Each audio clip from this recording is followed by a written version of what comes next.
Hello everyone. I'm going to talk to you about future time in this video. I'm going to go over a few different ways to express future time in English, but this is not the only video about future time. I have even more specific videos on different forms as well. So usually when you learn the future time in English, you learn will.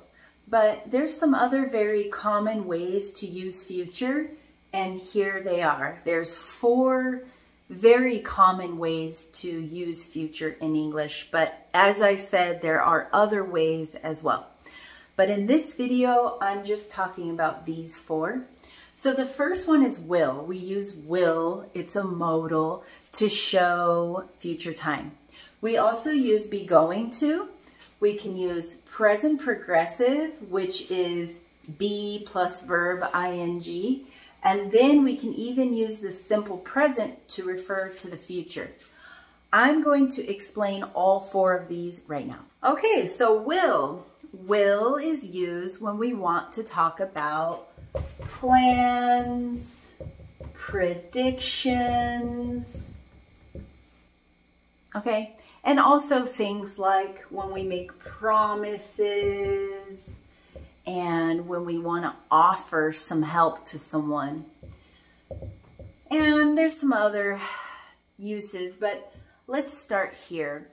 Plans. Okay, so tomorrow I will meet you at 5 o'clock.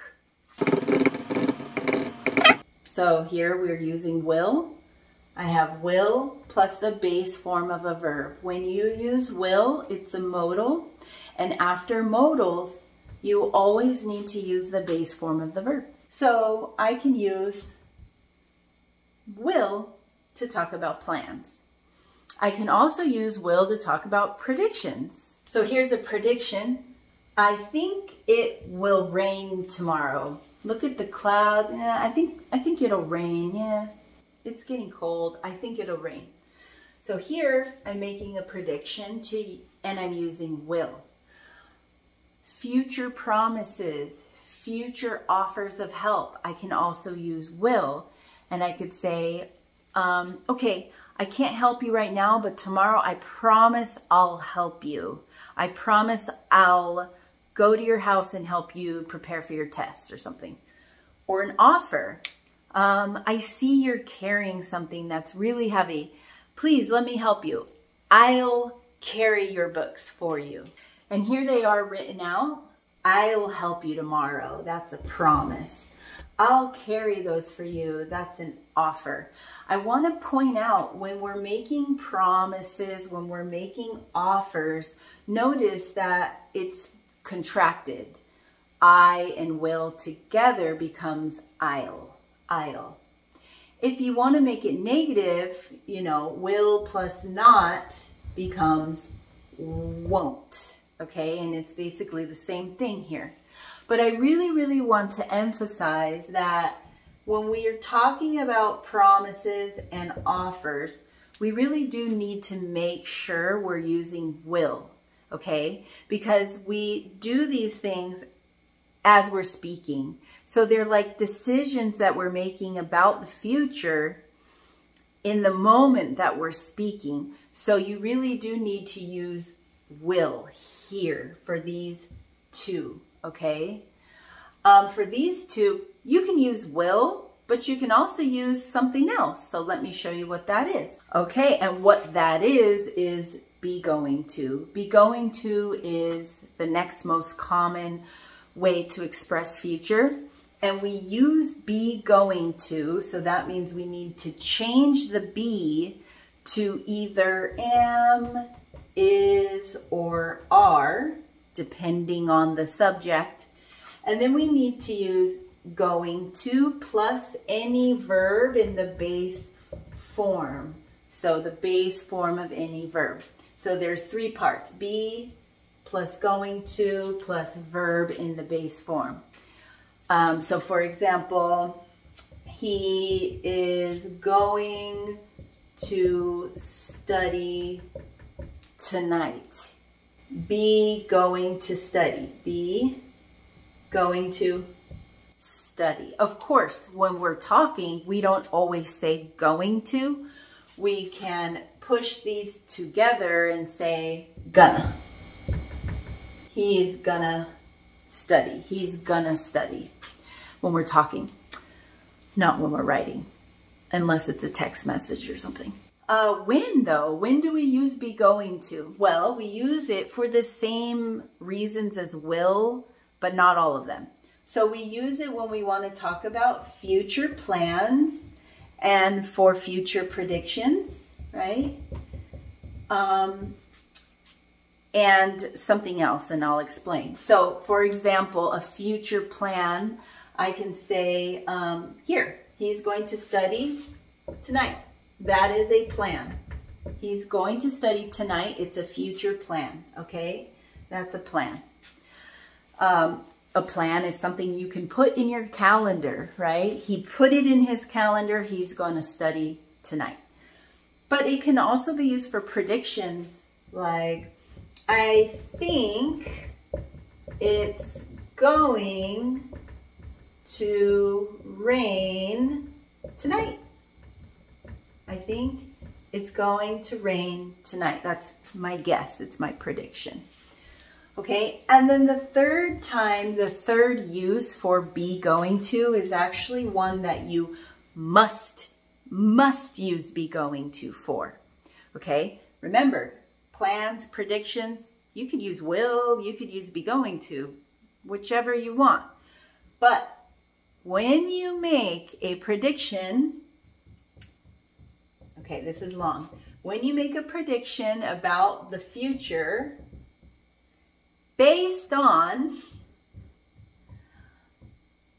evidence that you have right now in front of you, okay, so I'm going to say present evidence, then you must use be going to. You must use be going to. What do I mean?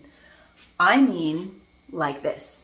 So imagine I'm walking in front of you, but I'm saying hi to someone over there, and I'm walking backwards, and behind me is a hole. So you see it. You see I'm saying, hey, and I'm walking backwards. You can see, you can predict what's going to happen based off of that situation in front of you at the moment. So in this case, you would say, watch out, you're gonna fall. You're going to fall, right? Watch out. Something like that, because you can predict it. You're looking at the situation that is about to happen right now. So you're gonna fall, watch out, okay? So then in that case, you have to use be going to. If you say, watch out, you will fall, then it makes it seem like you have some magical special power and you're gonna use it on me because you're gonna make me fall because you have that magical power. When you actually can see the thing that is almost there, that's when you have to use be going to and not will. That's the biggest difference to me between will and be going to, okay? Okay, so another way we can show future in English is with the present progressive. And as a review, the present progressive is when we have the verb be plus any verb, well, a non-action verb, and ing. So be plus verb ing, that's the present progressive, and we can use it to talk about future actually. So what exactly can we use it for? Plans. Only future plans. Only, okay? We only use it for plans in the future. So for example, I can say tomorrow I will study in the library, right? Or tomorrow I'm going to study in the library. But if it's a plan and I know it's going to happen, I have it in my calendar, I can just say tomorrow I'm studying in the library. Or tomorrow I'm calling you. I'm calling you. At 5 o'clock, I'm going to call you. I'm calling you. When you have a plan, right? Or maybe like a doctor appointment. So you have a doctor appointment tomorrow at 3 o'clock. So your friend says, hey, you want to come with me and eat something? And you say, no, I can't. I'm sorry. I'm going to the doctor. Or you can say, I will go to the doctor. But actually, the best way actually to talk about future plans is to use this. I'm seeing the doctor tomorrow at that time. Or I'm meeting, I'm going to the doctor actually is fine. That's actually present progressive. I'm going, I am, be plus verb ing. I'm going to the doctor. You could say I'm going to go. That's be going to. Both are fine. But plans, future plans, future plans. Okay, so maybe you have a date tomorrow night. You're going to go to the movie. You already bought your tickets. Okay, so somebody says, hey, what are your plans tomorrow? You want to do something with me? You say, no, I can't. I'm watching a movie at 6 o'clock. I'm watching a movie at 6 at the movie theater or something like that. Present progressive. When you already have the plan, it's the most natural. It's the most common way to express a future plan. Okay, so what about the simple present? I mentioned that earlier. So the simple present is just simple present. You put an S at the end of a verb if the verb is third person singular. If it's not, you don't really change it unless it's negative. But we use the simple present to talk about the future when we want to talk about something that is on a schedule in the future, a scheduled event. That's the important thing, is we use it for events on a schedule. Okay, so for example, you know, think about things that are on a schedule that will happen in the future, like concerts are on a schedule, trains, airplanes, buses. These are things that are going, they will happen in the future. A train will leave the station in the future. But we can say, you know, tonight at, I don't know, 6 p.m., the train will leave the station. Sure, you can use will, right? That's a plan for the train. But it's actually more common to just say tonight at 6 p.m., which is the future, the train takes off or leaves, right? Leaves, okay? Or, you know, tonight at really late, tonight at 8 o'clock, the concert starts. Or, yeah, next week on Wednesday, my plane takes off from Los Angeles and arrives in Madrid. Simple present, but I'm talking about the future because I'm talking about events that are on a schedule in the future. Okay, so actually let me throw in a bonus here on ways to use future, and that is future possibility. When something's maybe going to happen in the future, it might happen, right?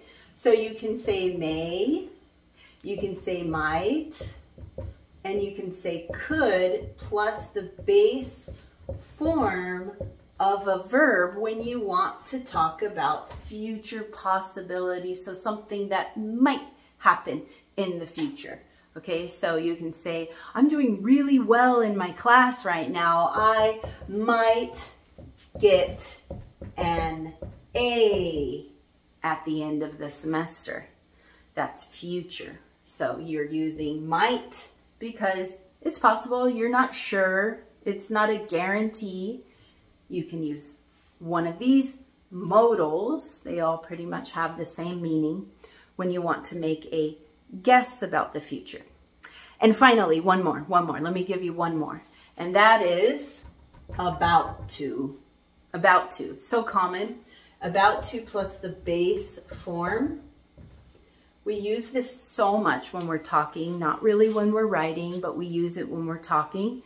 About to is a way for us to share what is going to happen very, very soon, like 1 second from right now.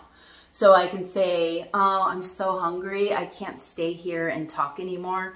Oof, I'm about to fall on the ground because I'm so hungry. Or, you know, oh, I can't talk anymore. Okay, because I have to leave. I'm about to be late for something, right? Or someone says, call me.